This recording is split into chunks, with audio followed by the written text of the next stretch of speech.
So what do we mean by tradition? The scholar Yaroslav Pelikan became famous for saying, "Tradition is the living faith of the dead. Traditionalism is the dead faith of the living."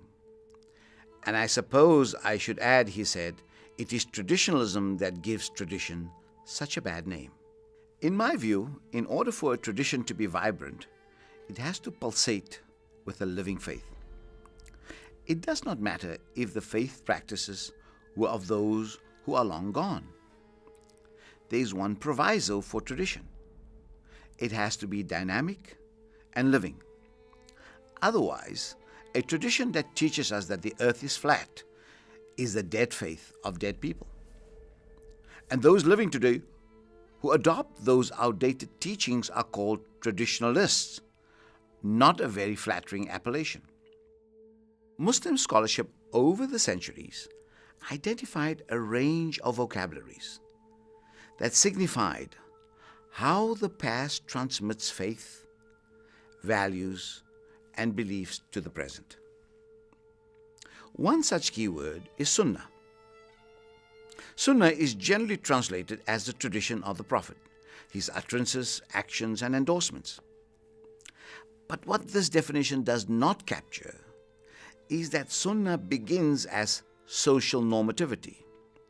In other words, the Sunnah consists of the social standards and values that the community cherished. When the Prophet Muhammad endorsed those good social practices of 7th century Arabia, they acquired an extra layer of credibility and they were affirmed as that which is good by God's Prophet. Over time, Muslims also used two other terms, ittiba' and iqtida', meaning to resolutely conform to the Prophet's tradition.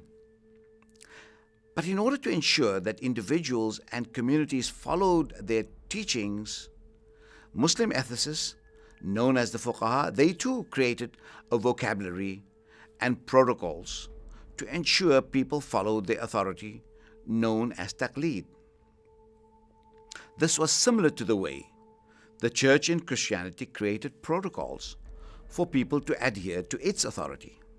But one of the challenges Islam faced was this: how to understand and interpret tradition.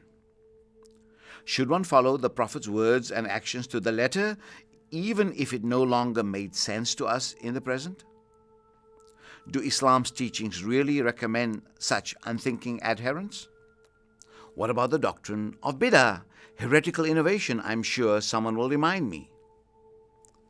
Many people say that bid'ah means that one can resort to no other teaching except to adhere to what was reported in the tradition of the Prophet. If there is no precedent, then it is too bad. This, in my view, is illogical and ahistorical. This is where explaining the tradition becomes more challenging. The Muslim scholastic tradition was never opposed to innovation and interpretation. Centuries of scholarship in every conceivable field, from theology, law, ethics, to philosophy and science, was an accumulation of human innovation, combined loosely and sometimes intimately with an understanding of what God and the Prophet, as well as multiple generations of living communities, offered in terms of beneficial teachings for humanity. If there was one person who grasped tradition as a living faith, then it was none other than the great Abu Hamid al-Ghazali, who flourished in the 11th and 12th centuries. The Sunnah, in a nutshell, he said, was synonymous with the good. So a practice in a particular time could be good, but at a later time, the same practice can have the opposite effect. Therefore, you need devoted and educated interpreters of the tradition. Ethics, for instance, might require one to foster coexistence, civility, and courtesy with communities that are different to your own, said Ghazali. But someone could object and say that such teachings of coexistence were not to be found in the teachings of the Prophet and the companions. Such a person would say coexistence should be deemed objectionable and a heretical innovation bid'ah. Don't rush to judgment, says Ghazali. You don't understand, he says. First of all, not all permissible teachings were transmitted from the early generations of Islam to us in the present day. Only selected teachings were reported. Secondly, and this is Ghazali's knockout argument, a heretical innovation, bid'ah, is a practice or teaching that creates an aversion to the required norms provided by the Prophet. As long as any new practice does not create an aversion to the norms of the Prophet, it is acceptable.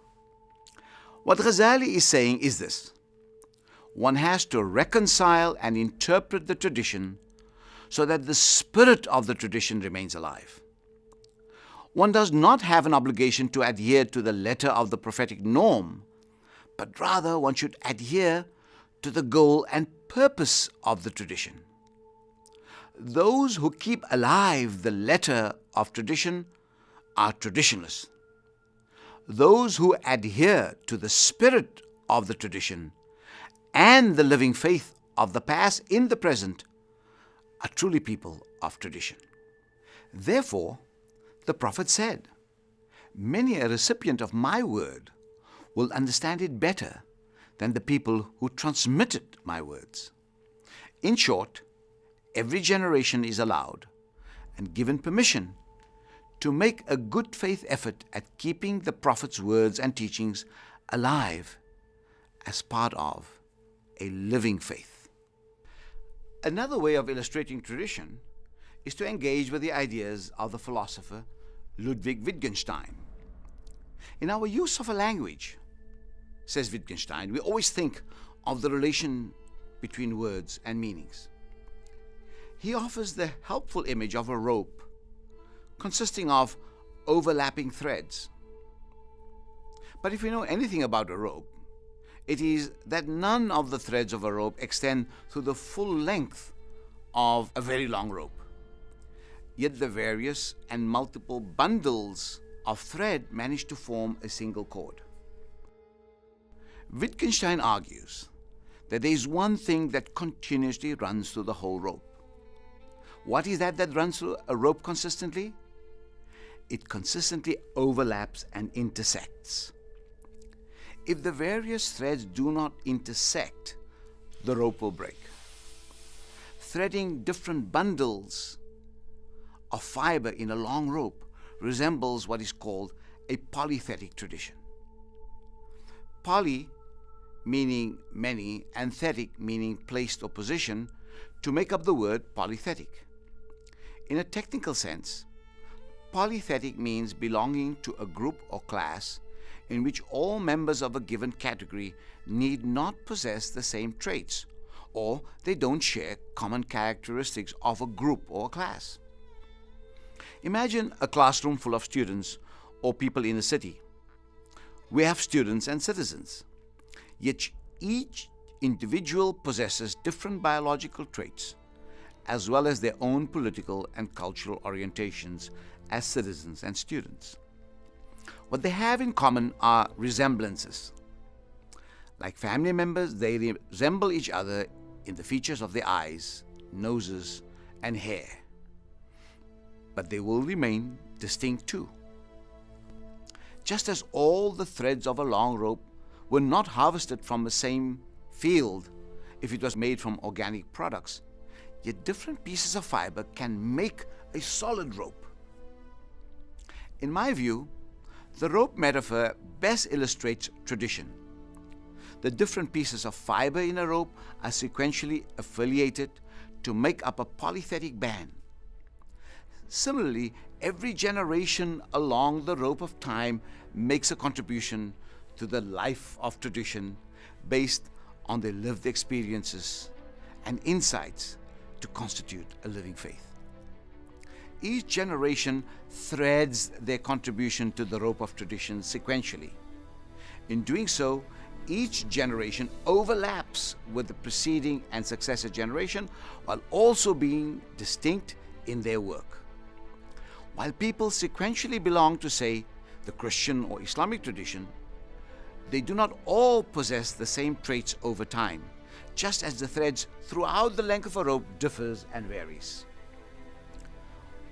What the rope has in common is the idea of overlap. Every continuous unit of fiber overlaps with a new one. Interestingly, in the Arabic language, the word rope, habl, is also a metaphor for covenant, responsibility, and sanctuary. The Arabic words are ahd, dhimma, and aman. In fact, the Quran encourages believers to hold on to the rope of God. وَاعْتَصِمُوا بِحَبْلِ اللَّهِ. It means hold on to the covenant and be responsible.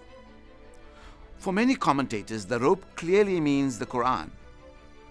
But more inclusively, we can say that communities must hold steadfast to a living covenant, a dynamic engagement with their scripture and the teachings of their prophet.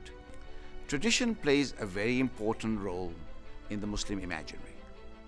It is at its best when it is part of a conversation of the living, when people embroider their experiences to the rope of tradition and demonstrate a commitment to their covenant, namely to their Creator and to their community.